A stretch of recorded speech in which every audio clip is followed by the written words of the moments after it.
आज के वीडियो में प्रमुख कृषि क्रांतियों को समझाएंगे। चलिए शुरू करते हैं। तो पहली कृषि क्रांति है हरित क्रांति।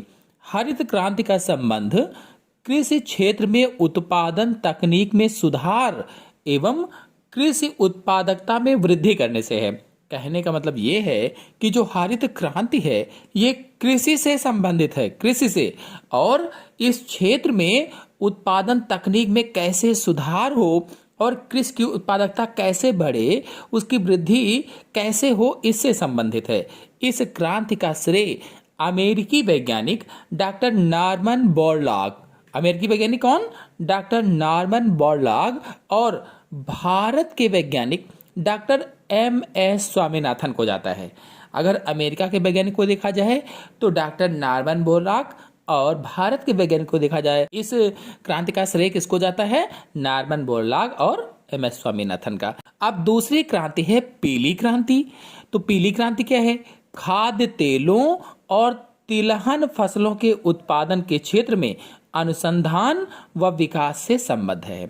मतलब जो पीली क्रांति है ये जो खाने वाले तेल होते हैं, खाद्य तेल हैं, इनसे और तिलहन फसलों के उत्पादन के क्षेत्र से संबंधित है। यानी जो तिलहनी फसलें होती हैं उनसे जिनसे तेल निकाला जाता है उनका उत्पादन कैसे हो, इस क्षेत्र से संबंधित है।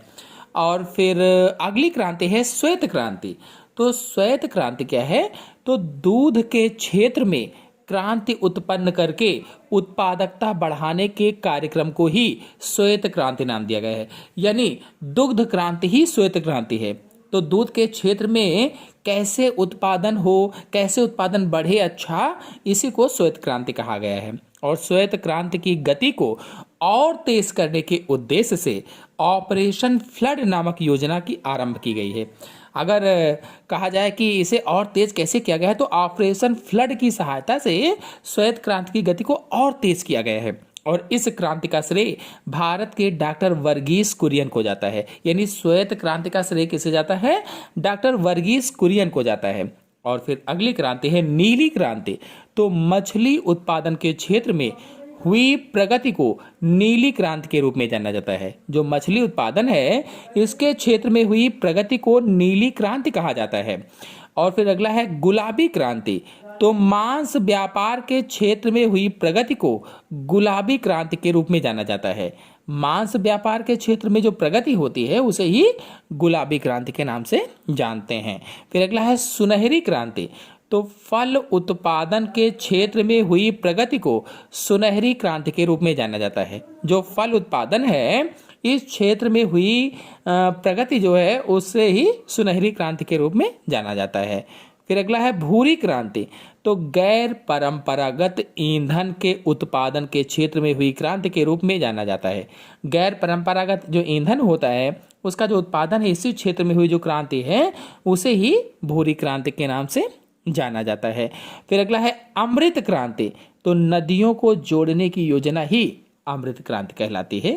फिर नेक्स्ट बादामी क्रांति। तो मसाला उत्पादन हेतु जो क्रांति है उसे ही बादामी क्रांति के नाम से जाना जाता है। फिर अगला है लाल क्रांति। तो टमाटर उत्पादन हेतु जो क्रांति है उसे ही लाल क्रांति के नाम से जाना जाता है। और फिर इंद्रधनुषीय क्रांति। तो कृषि क्षेत्र में 4% विकास दर हेतु ये क्रांति की गई है। इंद्रधनुषीय क्रांति क्या है? कृषि क्षेत्र में 4% विकास दर हेतु जो क्रांति है उसे ही इंद्रधनुषीय क्रांति के नाम से जाना जाता है। तो ये भारत की कुछ प्रमुख कृषि क्रांतियां हैं जो मैंने आज के वीडियो में आपको बताया। आशा है आपको अच्छे समझ में आया होगा। धन्यवाद।